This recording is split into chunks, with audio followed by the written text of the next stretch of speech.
Incarnate spoilers! I don't know why I'm doing this, because I don't think anybody's going to watch this fucking movie, but I'm doing a spoiler review for Incarnate. I did a regular review as well. You can catch that at the end of the video. I'll have a title card for it. And, you know, don't watch this.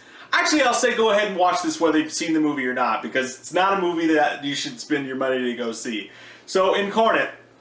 We start off, and you think another fucking Exorcist movie. Like, just stop, Hollywood, stop. 2016's been so good for horror movies, and you're fucking it up with the shut-in bullshit that came out a couple weeks ago, and now this. It's just, God, man, we're ending on such a shit note.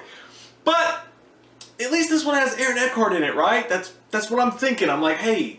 But then I'm like, he also did that fucking Frankenstein movie. So, you know, I don't know. But I go into it, every fear I had about it came to realization. What you're scared of with these movies is when you see that they're not marketing hard for it, they're kind of just sweeping it under the rug, and it's the only wide release of the week. They didn't screen it for critics, which I like when that happens, because I get to see it at the same time as you guys. Well, the critics don't see it like 6 fucking weeks before we get a chance to as well, because we never get into those things. They don't like us. Okay, we start off, and it's just like the fucking Insidious kid, which I don't think it's actually that kid. It's the kid from Gotham. Is like walking into his house with his mom, and then some hobo is down the street, sneaks in the house, and all of a sudden is on the fucking ceiling. And then just smacks him in the fucking face, and it's like, bitch, you're possessed now. I mean, it was the most, like, there was no cool effects or anything. The fucking chick was on the ceiling, and the next thing you know, she's in the kid. I did like, though, he stands up and looks at the screen, and it's cheesy, but it's horror cheese, so I'll accept it. And then right when he looks at the screen, it's like, Incarnate. And I'm thinking, maybe this will have a little bit of a surprise in it, but it fucking doesn't.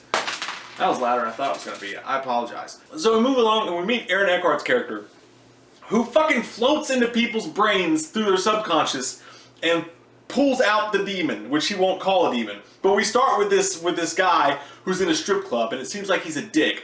What the demon does is it goes into your brain, and it puts you in your subconscious, and it gives you everything that you want. While on the outside, you're fucking shit up, and you're acting like, you know, drunk Justin Bieber. On first glance, I was like, oh, this is kind of interesting. Because he takes him into this room, and he's like, what's your favorite color? I'm Buddy the Elf from fucking Elf. He's like, what's your favorite color? And whenever they say what their favorite color is, naturally, the door appears into their subconscious, and they can go through that, jump through a window, like the dude did in the original Exorcist, ironically, and wake up. Because, you know, you wake up when you fall down in a dream.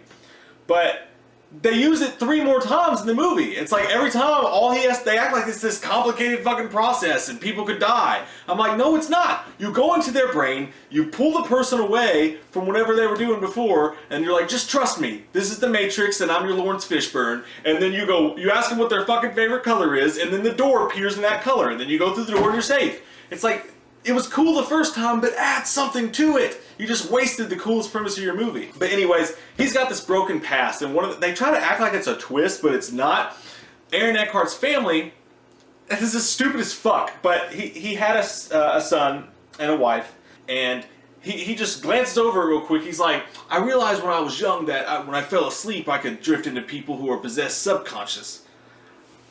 I mean, everybody has weird college days, but like, where the fuck did that come from? But like, I decided not to use the gift because I had a happy life. But one day, and I'm not fucking lying to you guys, this is what happens. The manifestation had control of this woman who was driving across from him on the road. Since that he had his powers, and instead of just going along her way, decided to head-on collision, kill him and his family. And what's kind of a cool scene, she's over here in the wreckage, like talking to him through the window, and she's like, I'm gonna make you and yours suffer for eternity or whatever. Basically, he's Wolverine now, or James Bond. It's just so fucking stupid. Like, you're telling me this possessed chick was just driving down the road, and she was like, oh, that motherfucker can talk to ghosts. Somebody fucking kill his family. It's just stupid. Like, it's so lazy. This whole movie's really fucking lazy. And then this other fucking priest. There's a priest who's actually works with the church, I guess, and he's into that stuff, and Aaron Eckhart hates him because he's like, how many more little boys and girls are going to die from exorcism that you guys are going to sweep under the rug? Fuck this guy, he's an asshole. So he goes to his little underground hut where this guy's got possessed people fucking trapped like Fido the zombie in his basement, that he's like doing tests on him like this is I Am Fucking Legend. It's so stupid. And then he gives him this vial, and he's like, Maggie's so dangerous, the only thing you'll be able to do is take this to get out of her head, and then kill yourself. to stop her. And he's like, I don't need that. I don't plan on dying. Which is totally, again, separate from his character. His whole character is like, I don't have anything to live for. I'm only doing this to stop the person that killed my wife. Why would you not write the character to where he wanted to die? Why would you not make the character to where he got peace from finally dying because he lost his family? I mean, it's just one tiny microcosm of how the character developments and the things they do and say make no fucking sense. Much less there's a priest living in an underground James Bond villain lair hiding fucking possession people like they're zombies and he's doing tests on them. That's fucking stupid! But, oh. Christ. Oh, sorry. We finally do the exorcist, and the whole story is that his dad had hurt him, and he loves his dad more than anything, but his dad's a drunk piece of shit who broke his arm. Well, they learn, like I said later in the movie, that the demon sends your subconscious to a place where it gives you everything that you want. And apparently all this poor kid wanted was to be in the park playing catch with his dad. So they go get his dad. And Aaron Eckart in his fucking wheelchair beats the shit out of this asshole. The guy goes there and starts talking to him. And just the kid's just sitting in this room. The doors are wide fucking open. He's sitting there Indian style, staring like Michael fucking Myers, not even doing anything. And by the way, early in the movie, he fucking killed a chick. The body of the woman who transferred the soul to him, he just snaps her neck and leaves her sitting in the living room floor. But yet there's no mention of any cops or any dead body or anything. They're just like, oh yeah, the police don't care. We just kill people and toss them out the fucking window. That little plot, don't worry about that little plot line over there. That's gonna be fine. And as they're doing the exorcism, him and his team, which I like them, they were interesting for some reason, but they're setting up the computers and shit to do this. And like I said, it's fucking insane, but they're like, he uses the Wi-Fi hotspot off of his brain to go into his brain, because our brains are like hotspots, and I'm literally like, fuck it, I don't even want to eat my popcorn anymore, this is so stupid. But they don't, Aaron Eckhart gets all this garb and all these electronics and shit attached to him, but the kid just sits there Indian style, and he's like, I'm ready for you. You know, come on, let's do this whole exorcism thing. But they bring the dad in, and they're like, hey, just don't touch him. Whatever you do, don't touch him. And of course he fucking touches him. And the kid breaks his arm, and then fucking kills him. By the way, I don't know how the fuck he died, because all he did was raise him up to the ceiling and drop him on his face, like belly flop style. I don't know if I missed his neck splitting or something like that, but the next thing you know, he's being carried out on a body bag, and still no one's investigating what the fuck is going on in this house. 2 people have died in this fucking house, and there's no police. There's no anything. The Vatican's involved. Maybe I missed something else, but I don't think I did. Maybe they have the police in their pocket. I don't know. Because the church sends somebody over here to him, and she's literally just there to be a pretty girl for Aaron Eckhart to move on with after all this is over with. That's her only fucking purpose. So eventually he jumps in, and after 2 tries, he gets the kid by using his, hi, I'm Buddy the Elf, what's your favorite color trick. And they get out, and this is where they try to get twisty-turvy, but this is also where the movie actually gets somewhat interesting for some reason. Oh wait, I forgot. First, he goes back to the priest to get the vial that he said he didn't want, because he decides, now it's real. Now it's go time. Go gadget dick. He decides it's real now, so he goes back to the priest. But guess what? The priest's test subject got out and overtook his body. And then they needed a scary moment, because nothing scary happens in this movie. So they wanted to try to force a scary moment in, and it wasn't scary at all. It was just stupid. He gets his little vial, and he goes back into the further and gets the kid out. So the next thing you know, he wakes up in the hospital.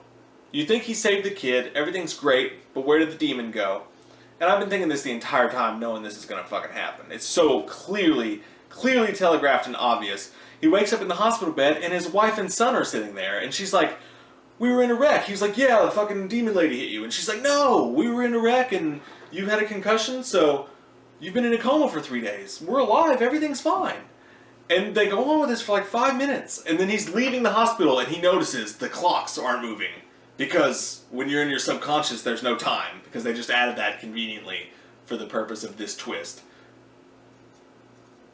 So he looks at the clock and he sees that all the hands are still. So he's like, oh my god, you're not my wife. And he goes running away. And then there's this little action scene where you actually get to see the demon sort of just like its arm. And it's sort of exciting. Sort of. Like, it got my interest again. It saved me from the deaths for about 2 minutes worth of the film. But then he fucking throws him out of the goddamn window, just like, you know, the Exorcist shit all over again. And it's still not over, because we still have to get the shitty sequel set up for. So he jumps out of the fucking window and splats on the ground. And he's gotta be dead, right? No, says I. He's still not dead. The hot chick from the Vatican's riding in the hospital with him, and she's like, they even go through they electrocute him and shit, you know, and they save him at the last second. And she's so happy, and he reaches out and he touches her hand, they hold hands, and then of course, her eyes turn red, and the demon just jumped into her fucking body. God damn it! The movie ends. It's so shitty. For this sort of interesting ending before the shitty typical sequel ending, and for the effort of the actors, mainly Aaron Eckart, I'd give this movie a 4. That's being super fucking kind. I mean, the way that they tried to explain, like, a possessed lady was driving down the street and noticed that I had superpowers, so she tried to kill my family. It's fucking stupid. The whole movie, the whole premise is dumb. It's really, really lazy. And just fuck this movie. Fuck this movie right in its possessed ass. Comment down below, let me know what your all's thoughts are. We've got a bunch of good content coming out this week. We recapped what was supposed to be the H3 script, so that's coming up, the Rob Zombie follow-up. We read it and talked about it, told you guys what was in it, talked about our thoughts on it. We've got a Netflix mixtape idea coming up, our Rotten Tomatoes predictions for the week coming up. Comment down below. Let me know what your all's fucking thoughts are. I love your fucking faces, and if you're new to the channel, make sure you click that subscribe button and get some goddamn wham up in you.